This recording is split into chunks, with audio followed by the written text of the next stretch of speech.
Labdien, mīļie skatītāji! Mēs tiekamies raidījumā Praktiski vesels, kurā kā vienmēr kopā ar zinošiem ekspertiem runājam par un ap dažādām lietām saistībā ar dārgāko, kas mums ir, proti mūsu veselību. Gan par lietām, par kurām noteikti vajag zināt, gan arī par to, ko dažkārt mēs labāk izvēlamies nezināt. Mūsu raidījuma sabiedrotie ir Centrālā laboratorija, Mēnesis aptieka un Veselības centru apvienība. Un šodien mēs runāsim par to, kāpēc daži cilvēki, diemžēl, nesagaida pavasari ar tām priecīgākajām sajūtām. Jo tiešām ir ļoti grūti būt laimīgam, ja tev ir pilošs deguns, klepus, asarojošas acis un tam līdzīgas sūdzības. Un tieši par alerģijām es šodien runāšu ar divām ļoti zinošām dakterēm, ar Vladu Terapu, kas ir certificēta laboratorijas ārste un arī topošā ģimenes ārste, un Viktoriju Arnīti, kas ir pediatre, bērnu pulmonoloģe un alergoloģe. Labdien! Labdien! Pirmais tas jautājums būtu ļoti vispārīgs. Kas vispār ir alerģija? Jo es pieņemu, ka cilvēki, kas varbūt ar to ikdienā nesaskars, nemaz tik ļoti labi neizprot šo te mehānismu, kā tas vispār attīstas.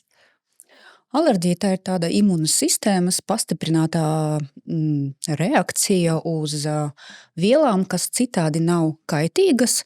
Tad imūna sistēma to vielu atpazīst kā ienaidnieku un reaģē pastiprināti, izdalot histamīnu, un tad mēs varam arī sagaidīt atbilstošas alerģiju simptomus: šķaudīšana, deguna tecēšana, acu asarošana, klepus, ādas nieze. Tā es uzreiz pārprasīšu, jo kas īsti ir šis histamīns? Paskaidrojiet cilvēkiem, ja tas ir kaut kas slikts vai labs, kāda ir dabiskā funkcija organismā? Histamīns, protams, ir labs, vienkārši pie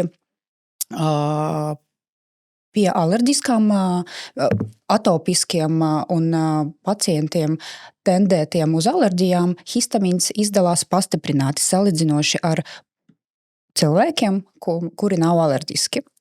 Un kādas būtu tās biežākās lietas, no kā cilvēkiem ir alerģija? Vai jūs varat nosaukt tādu top 5, piemēram? Noteikti tie ir aeroalergēni, tātad tie ir ziedputekšņi, dzīvnieku spalva, tad mājas putukļa ērcīte.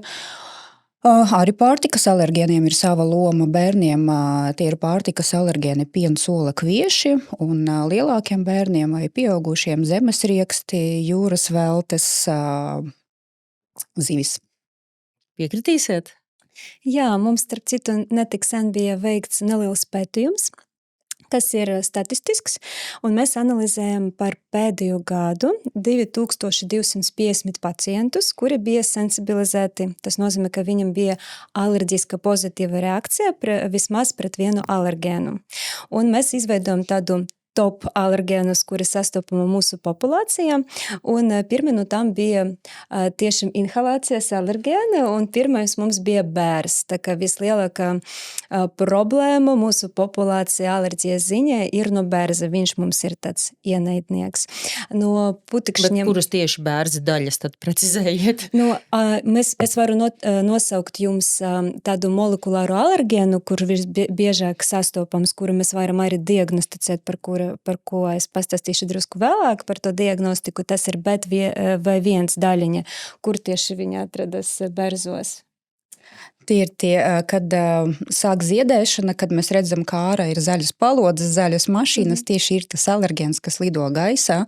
Tā kā tie ziedputekšņi, ko izdala bērs ziedot.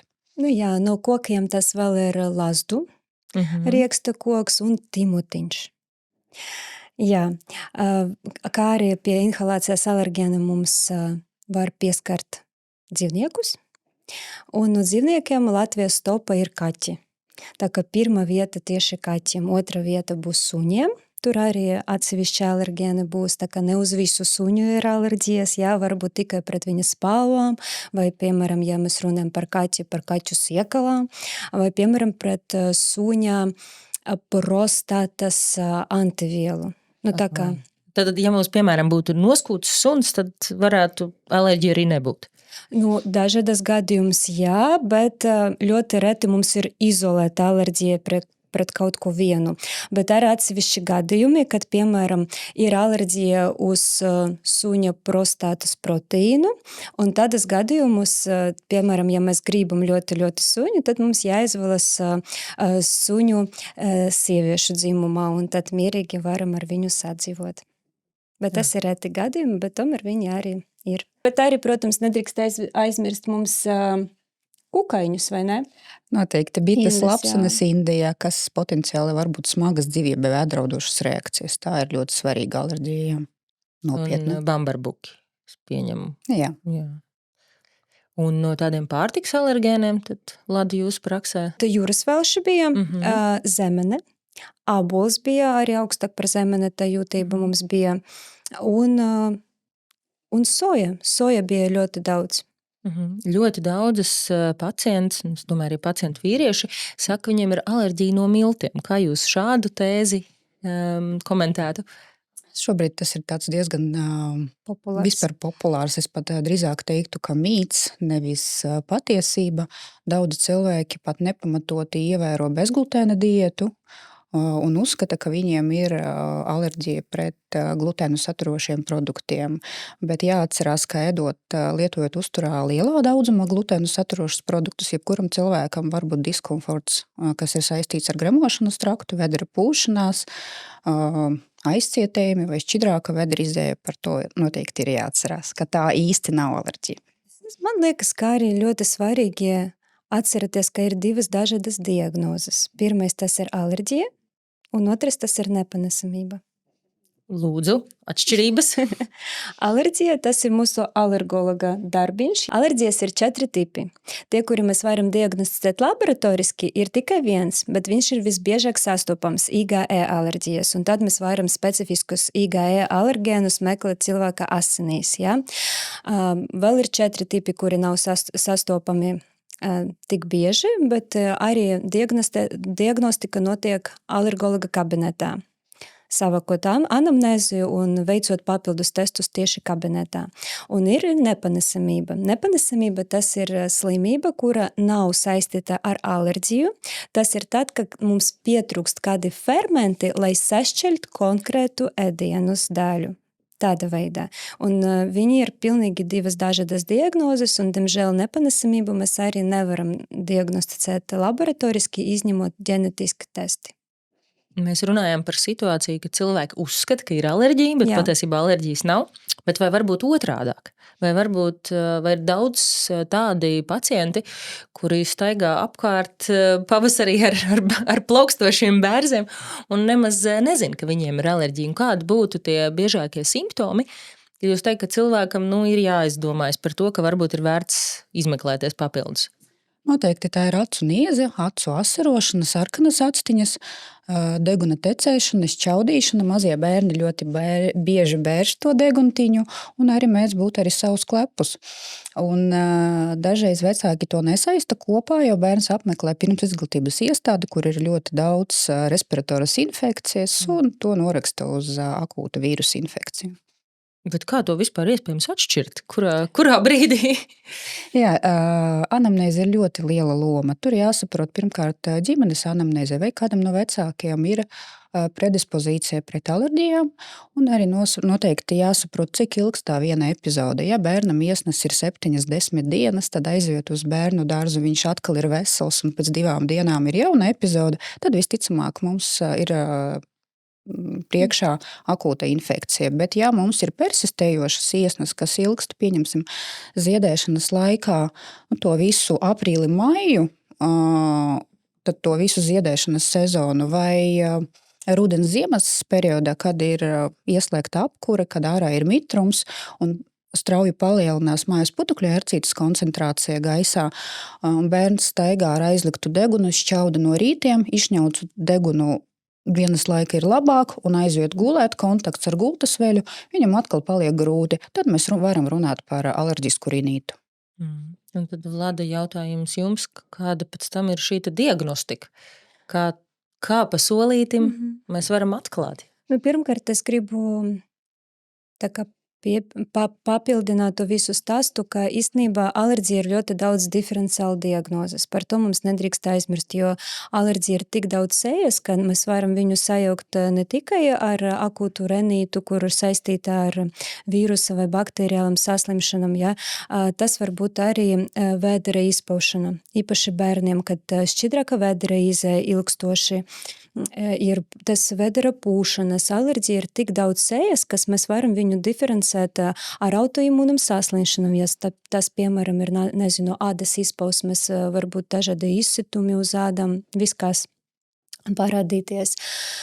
Un līdz ar to tas ir pietikoši grūti primārai aprūpei saprast, ka tas tiešām ir alerģija. Bet tātad tas ir ģimenes ārsta uzdevums, pirmais profesionāls medicīnā, pie kā pacients dodas, ir ģimenes ārsts. Parasti tā notiek, jā. Un ģimenes ārstam... ja tas ir bērns, iet pie ģimenes ārsta vai uzreiz pie jums? Ģimenes ārsts, kurš izvērtē, vai pacientam ir nepieciešama alergologa konsultācija.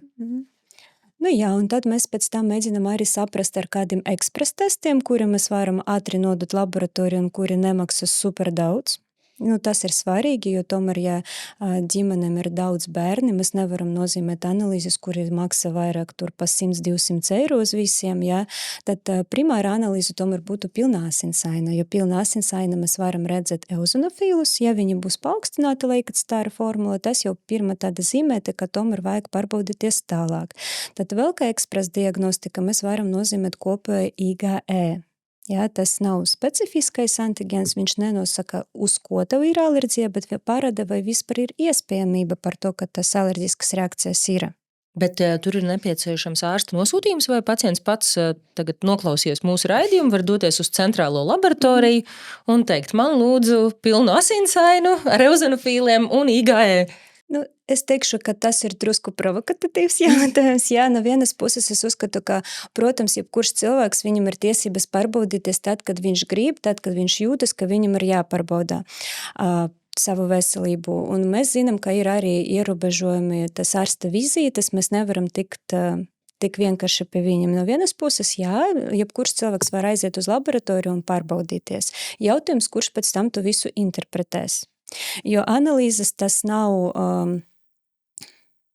ChatGPT. Jā. Interpretēs. Pēc tam vēl grūtāk, jā, jo tad pacientam ir savs viedoklis uz to visu. ChatGPT ir ļoti laba lieta, bet, diemžēl, viņš nezina anamnēzi. Jā? Viņš nezina anamnēzi, viņš nezina, kad tas viss sākas, ko pacients ēda, ar ko viņš elpo, cik ilgi viņš atradas telpas, varbūt viņš nomainīja savu ofisu, varbūt viņam ir jauna darba vieta, varbūt viņam ir jaunais bērnu dārs bērnam, jā, jauna grupa, vai, nezinu, jauni pulverīši, ar ko tagad mazga visu ģimeni veļu, ja? Ļoti daudz nianses, kuri, diemžēl uz dotu brīdi, Chats GPT nevar mums palīdzēt. Jā. Tad, jā, sākumā mēs varam nodot pilnu asinsainu. Pilnu asinsainu, ja ir paaugstināta eozinofila, mēs varam izvērtēt kopā IgE, un ja IgE būs pozitīvs, tad mēs varam taisīt tālākus izmeklējumus. Mums ir pieejami gan tādi ekspres paneli, un ir arī tāda ļoti nozīmīga, svarīga molekulāra diagnostika uz alerģijām. Tas ir lieli paneļi, kuri ļauj izvērtēt, uz kuru konkrētu alergēnu un to proteīnu viņam ir alerģija. Un tad ar šo visu, vai arī nozīmē alergologs, viņš lems vai ārstēs pacientu, vai simptomātisku ārstēšanu viņš saņem. Jo tagad, cik man ir zināms, ir unikālas iespējas izārstēt alerģiju arī. Lūdzu. Jā, mēs varam ne tikai mazināt simptomus, bet atkarība no slimības smaguma pakāpes mēs varam arī piedāvāt alergēnu specifisku imunoterapiju.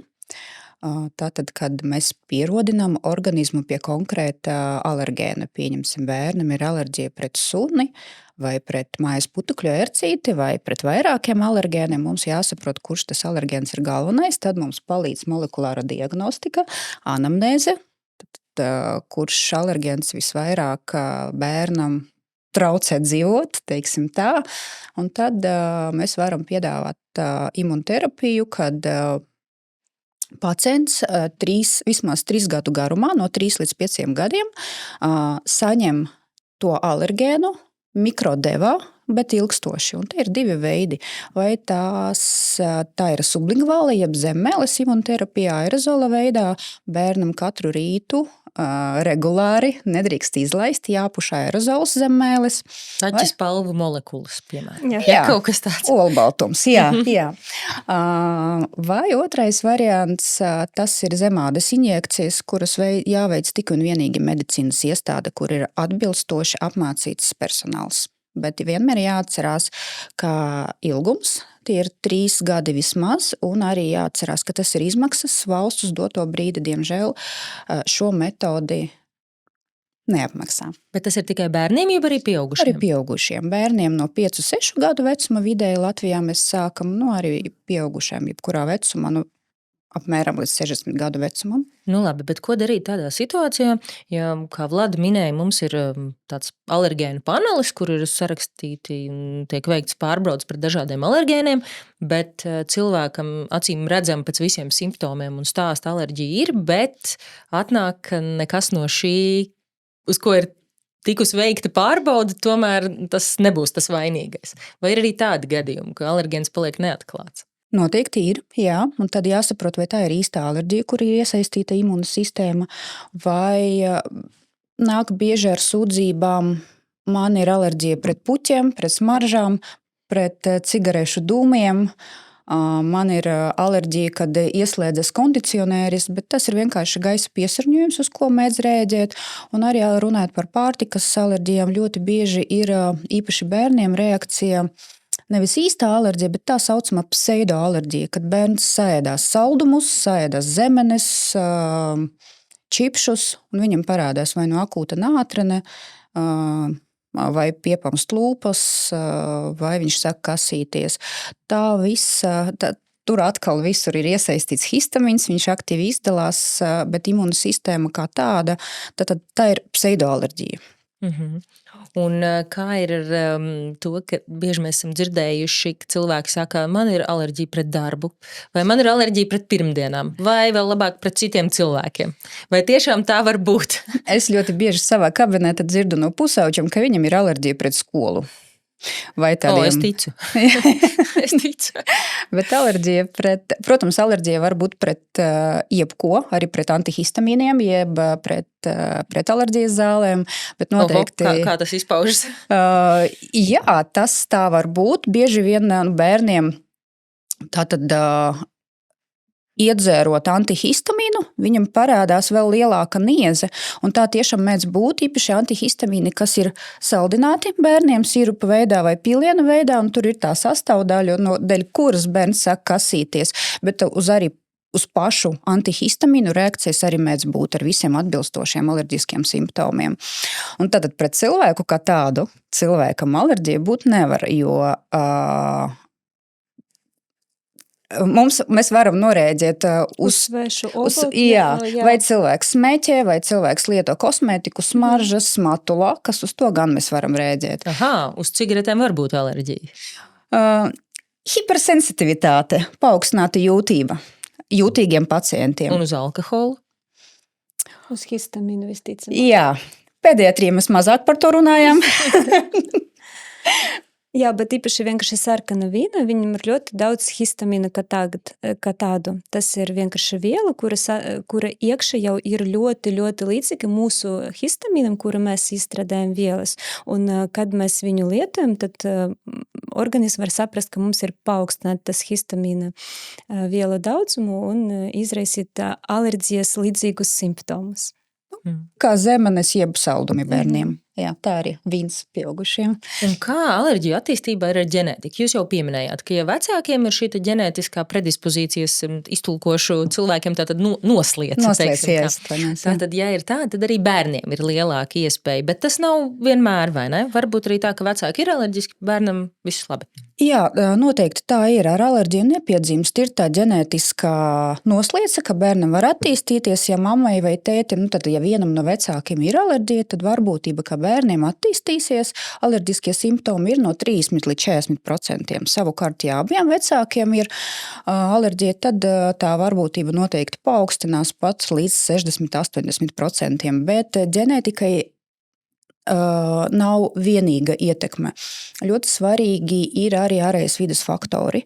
Tā ir vide, kura bērns dzīvo, vai tā ir pilsēta, vai tā ir tomēr lauku teritorija, kur ir vairāk kontakts ar zemi, ar dzīvniekiem, tad vīrusu infekcijas, cik sterila ir tā vide, runājot par to urbanizāciju, un noteikti arī hormonālas svārstības, kas ir raksturīgas pusauģiem. Tam visam ir liela nozīme. Tātad, ja bērnam nav bijusi alerģija, tad nav tā, ka mēs varētu pilnībā uzelpot, vēl ir jāgaida pusauģu vecums, kurā var parādīties kāda simptomātika. Noteikti, un arī pieauguša vecums arī ir jāgaida. Alerģija var pamosties absolūti jebkurā vecumā.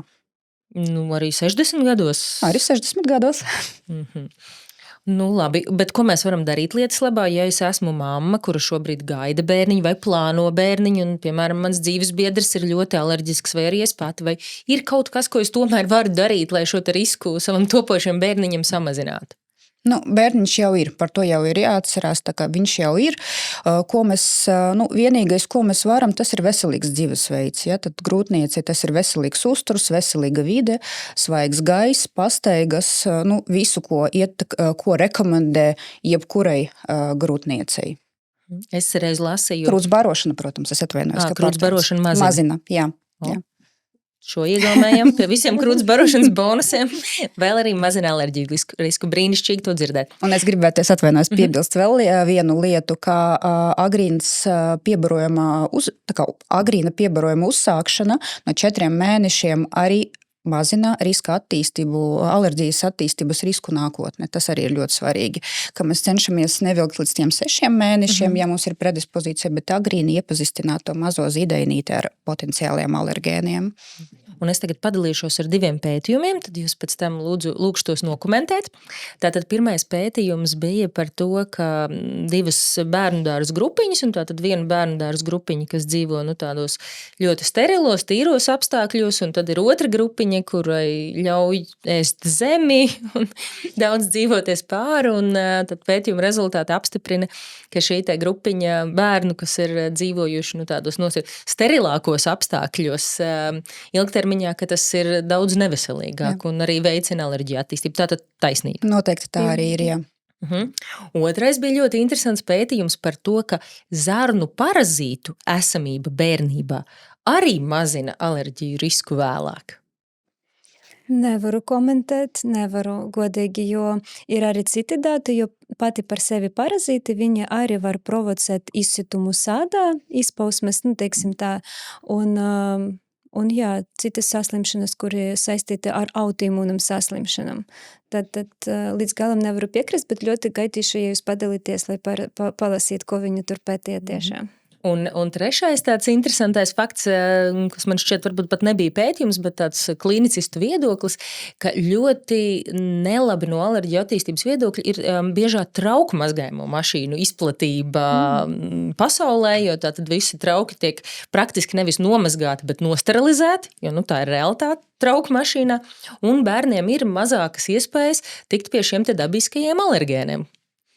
Ko jūs par to domājat? Tas ir līdzīgi kā grīdas mazgāšana katru dienu ar karsto tvaiku. Tā arī ir savā ziņā grīdas sterilizācija labāk. Protams, es nesaku, lai tur staigā suns ar netīrām ķepām, bet pārspīlēt vecākiem arī noteikti nevajadzētu, lai bērns agrīni iepazīstinās ar vidi. Tātad pārlieku liela tīrība un pārcentība šajā jautājumā no veselības viedokļa nav tik laba. Skaidrs, paldies. Un vai ir zīdaiņu vecumā, kas būtu tie simptomi, kad mums ir jāuztraucas, ka tomēr varētu būt attīstījusies alerģija un ko tālāk darīt?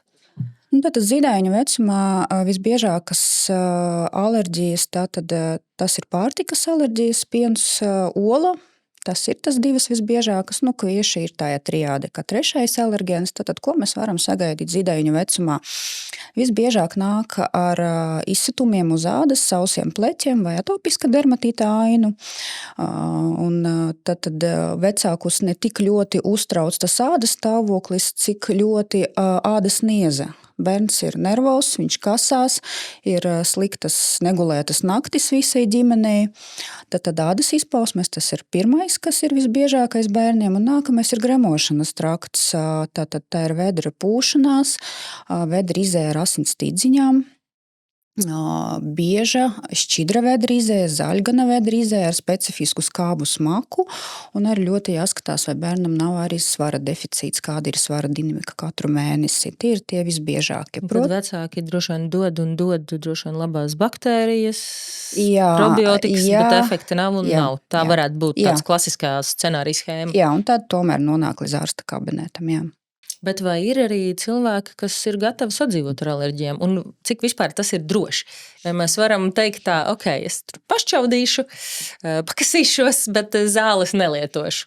Tas ir atkarīgs pirmkārt no tā, kāds ir alerģijas avots. Ja viņam visu gadu viņš, piemēram, kā putekļu ērcīte, viņa gandrīz nemazinās. Protams, ka ziemas laiku viņa ir vairāk, bet vasaras laiku drusku zemāk, bet kopumā viņa visu laiku ir.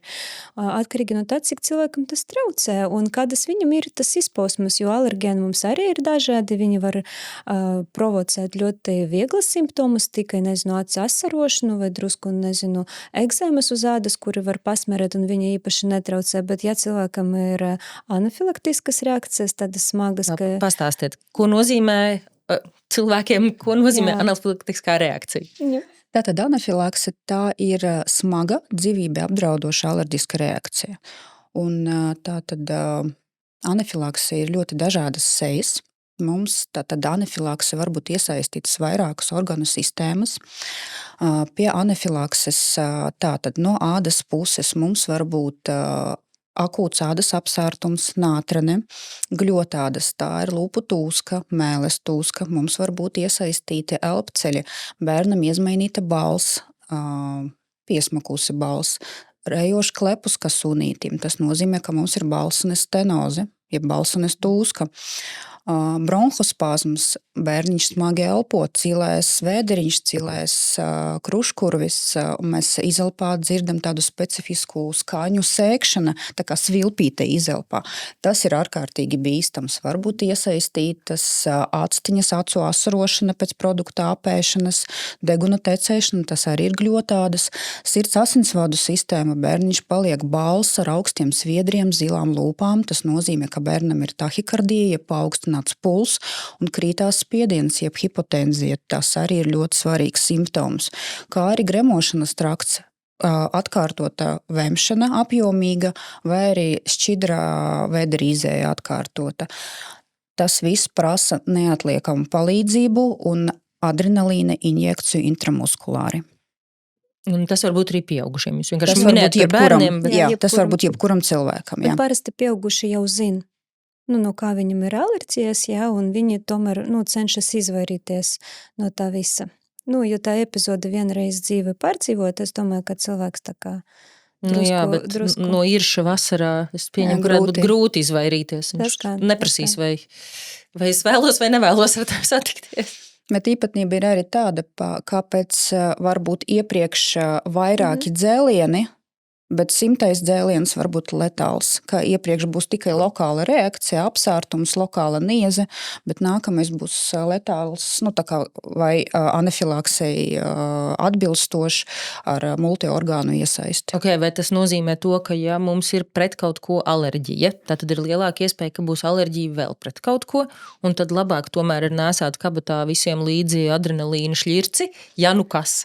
Tikai augsta riska pacientiem, kam bija ātra tipa reakcijas, pieņemsim, ja pacients ir apēdis riekstiņu un iepriekš viņam uzreiz uzmetās nātrene un lūpu tūska, mēles tūska, protams, tas nav dzīvībai apdraudoši, bet tā ir ātra tipa reakcija, kur izpaužās 2 stundu laikā. Tas nozīmē, ka nākotnē pie lielāka produkta daudzuma, kaut arī pie tā paša produkta daudzumā, viņam var būt smagāka reakcija. Līdz ar to mēs iesakam šādiem pacientiem līdzi ņemt visur epipēnu jeb adrenalīnu saturošu autoinjektoru.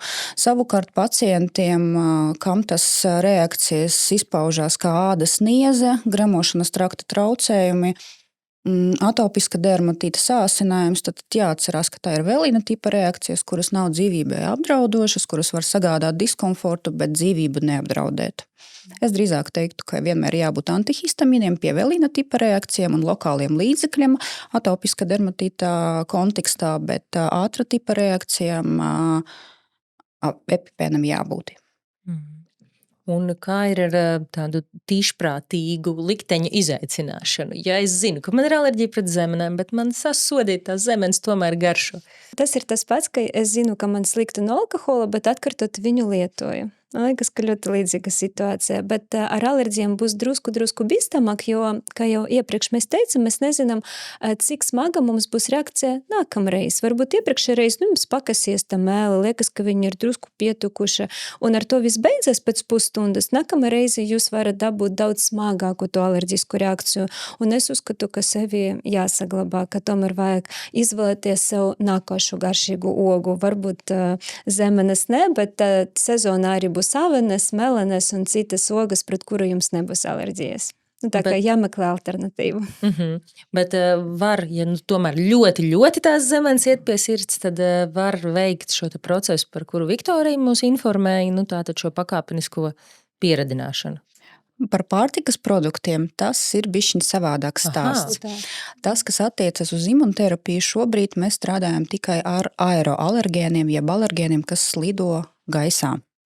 Tas, kas attiecas uz pārtikas produktiem, par zemenēm runājot, mums vienmēr jāšķiro, vai tā ir pseidoalerģija, vai tā ir īstā alerģija, vai tas zemenes ir no Polijas atvestas, apstrādātas, veikalā pastāvējušas, vai tas ir zemenes no Omes pašaudzētas. Vienmēr jāsaprot, vai uz visām zemenēm ir reakcijas un cik smagas tas ir reakcijas, vai tie ir tikai izsitumi, kāpēc gan nelietotu to daudzumu, kurš reakcijas neizraisa, un palikt pie tā daudzuma, pieņemsim, ja viena zemene nesagadā nekādu diskomfortu, bet 5-10 veicina reakcijas, tad mēs paliekam pie tā daudzuma, kas reakcijas neizraisa. Bet tas, kas attiecas uz pārtikas produktiem, tad tā ir desensibilizācija. Šobrīd to metodi Eiropā izmanto. Latvijā mums šobrīd no 25. gada ir 4 pacienti, kuri ir piekrituši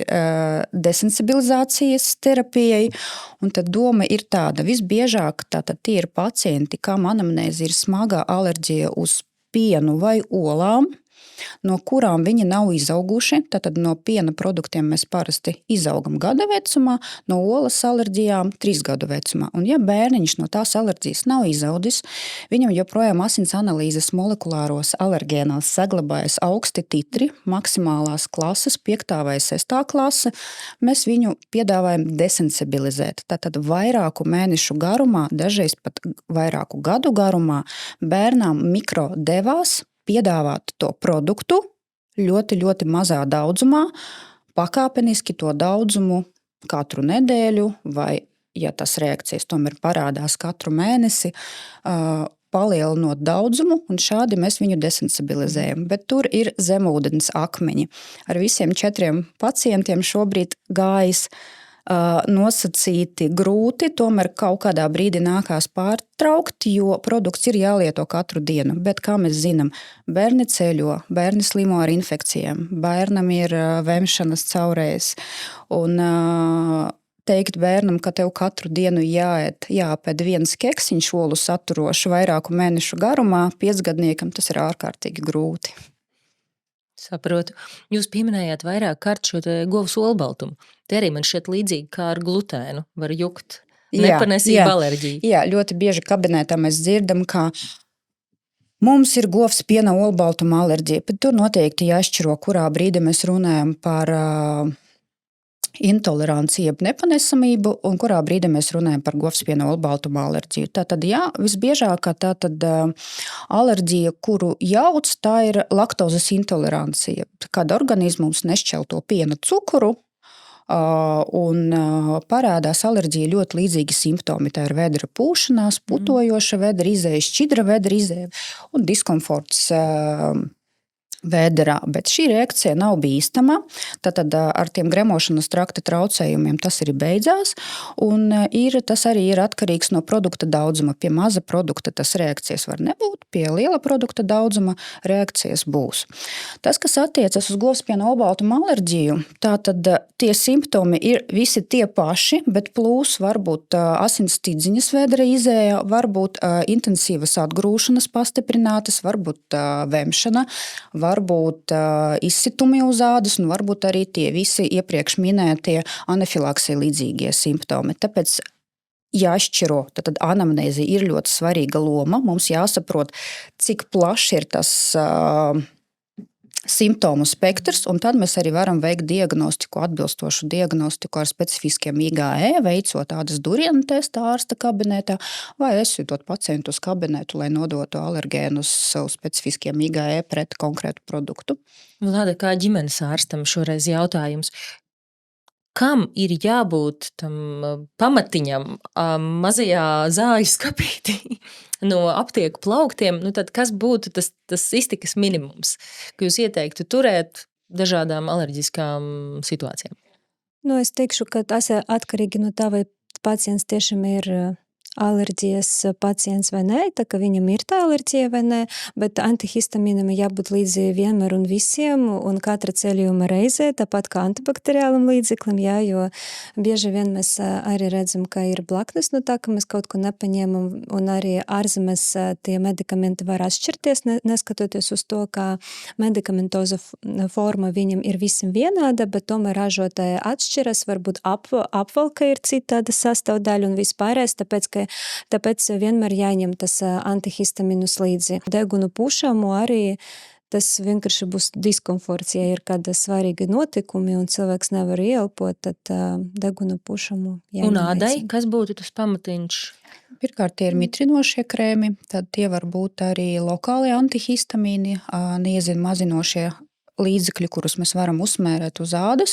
Ja tas ir slikti kompensēts atopiskais dermatīts, tad noteikti tie varētu būt arī recepšu lokāli kortikosteroīdi jeb hormonus saturoši krēmi, kurus izraksta noteikti ārsts. Jā, tātad, ja nepalīdz tas, ko mēs varam iegādāties mēnesis aptiekā, tad mēs dodamies tālāk jau pie ārsta, un ārsts var izrakstīt, es lieku pēdiņās, kaut ko stiprāku. Jā, jā. Par alerģijas diagnostiku es tomēr vēl gribu drusku pastāstīt, jo uz dotu brīdi mums iespējas daudz plašākas paliek, ja iepriekš mēs tur nodevam, uz 10-20 alergēniem, un tur viss ir sarkanas, mēs nesaprotam, no kā mums reāli ir alerģijas, un tad mēs nākam ar to rezultātu pie alergologu, un viņš mums nozīmē arī citus izmeklējumus, vai kabineta taisa citus. Tas ir vienkārši tāpēc, ka visi testi arī atšķirās, un ir tāds jēdziens krustiniskas reakcijas. Viņi ir ļoti svarīgi, un viņus ir jāsaprot arī pacientam, un viņam jāpastasta par viņam, tāpēc, ka mums ir galvenā alergēni, un tie galvenā alergēni, viņam mums ir tādas smagākas, stiprākas reakcijas. Kādu piemēru? Piemēru. Mums var būt alerģija pret bērzu putekšņiem, bet ja mēs viņu izārstēsim, mēs varam ēst ābolus. Tas ir krustiniskas reakcijas. Kad ir alerģija uz bērzi, ļoti bieži cilvēks reaģē arī uz ābolu, bet tikai tad, ja viņš ir tā kā svaigs ābols. Bet ja mēs viņu uztaisīsim, pagatavosim, tad mēs zaudējam to ļoti līdzīgu bērzu putekšņiem alergēnu, un tad mēs varam ēst to ābolu. Tas pats ir ar persiku, ar ķirsiem, ar bumbieru. Tā kā ļoti daudz alergēni sava starpa krustojas, un kāpēc es ļoti vienmēr arī stāstu pacientiem par opciju imunterapija, tas izārstēšanas inhalācijas alergēnam, ka viņa mainas pilnīgi kvalitāte dzīvē, jo viņam tas krustiniskas reakcijas mazinas kopā ar to galveno alergēnu. Man liekas, ka tas ļoti uzlabo cilvēkam dzīvesveidu. Bet te atkal ir stāsts par to, ka tas pirmais solīts tomēr ir ģimenes ārsts. Es nevaru tā pats uz savu galvu izdomāt. Vienīgais trūkums no tā visa, ka tie jaunāki molekulārie alergēna paneļi, viņi nav valsts kompensējami, un tad ģimenes ārsts nevar nozīmēt neko ar kompensāciju, kas saistīts ar alergēnu, izņemot pilnu asinsainu un kopā IgE. Tad kādi paneļi ir pieejami alergologiem, viņi var nozīmēt ar par valsts naudu. Tas izmeklējumus, bet tādas diagnozes svarīgas paneļi, viņi ir pieejami, bet viņi ir tikai maksas pieejami pacientam. Vai šajos alergēnu paneļos ir arī iekļaut alerģiju pret kosmētiskiem līdzekļiem, jo to es bieži esmu redzējusi strādājot medicīnā, kas, protams, sievietes biežāk sūdzas par kosmētisko līdzekļu izraisītām alerģijām? tā kā likums ir Velīna tipa, jeb 4. tipa alerģiska reakcija, un tur, kuru nevar noteikt ar asins analīzes palīdzību. Un tur vienīgais veids tie ir aplikācijas testi uz ādas uz 48 stundām, un tad pēc 48 stundām mēs nolasam testus un izvērtējam tātad 2. un 3. diennaktī, jo, kā mēs zinām, Velīna tipa reakcijas var izpausties 72 stundu laikā. Un tad tur, kur, rupji sakot, tur, kur tajos lodziņos, kur ir bijis kāds kosmetiskais līdzeklis vai tā galvenā sastāvdaļa, un tur, kur parādās apsārtums vai tādas sīkas mazas pumpiņas, tad visticamāk tas arī ir tas visbiežākais iemesls, kāpēc sievietei ir reakcija uz kosmētiku. Vai es no šīs sarunas varētu pareizi izdarīt tādu secinājumu, ka antihistamīnus labāk turam savā mājas aptieciņā jebkurā gadījumā? Jā. Atbilde vienbalsīgi, brīnišķīgi. Labi, mīļie eksperti, paldies jums par dalību šajā raidījumā, un pēdējais jautājums, ko mēs uzdodam pilnīgi visiem saviem studijas viesiem, ir tāds. Sakiet lūdzu, kādu veselībai nozīmīgu lietu jums vajadzēja darīt jau sen, bet jūs to vai nu esat uzsākušas darīt, vai plānojat tuvākajā nākotnē? Viennozīmīgais atbildēšu, ka tas ir sekot miega kvalitāti.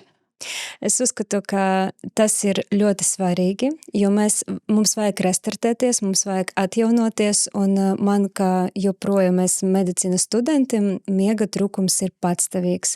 Un vissvarīgākais, ko es varu izdarīt šobrīd priekš sevis, tad sekot miega kvalitāti. Un es ļoti, ļoti iesaku to darīt arī mūsu pacientiem, jo savādāk nekādas reģenerācijas, nekādas atjaunošanas vienkārši nenotiek, jāguļ. Bet kas ir tie praktiskie soļi? Es tagad nopirku sev arī gredzinu, kurš man seko līdzi miegas kvalitātei, un viņš man atgādina, kad jāiet gulēt. Tad ir aplikācija, un viņa man vienkārši saka, visi jāgatavojas gulēšana, visas telefonas, televizoru jāslēdz ārā, tagad mums ir tur pusstundiņu miers, sliktākā gadījumā kopā ar grāmatu, labāk vienkārši tumsa pabūt ar savām domām, un tad jāgatavos kvalitatīvam miegam, lai būs tumsā, lai būtu miers, jā, un jāguļ vismaz 6-8 stundas, tur jāizvērtē kā kuram cilvēkam, bet miega kvalitāte jāseko līdzi. Viktorija? Noteikti vairāk kustēties, būt vairāk fiziski aktīvam. Šobrīd es vingroju ar savu fizioterapeitu un esmu vienkārši sajūsmā un nožēloju, kāpēc es neuzsāku to darīt ātrāk. Paldies! Paldies par šo sarunu! Šis bija raidījums Praktiski vesels, un mūsu studijas vieses bija Viktorija Arnīte un Vlada Terapa. Paldies! Un tiekamies jau nākamajā Praktiski vesels raidījumā.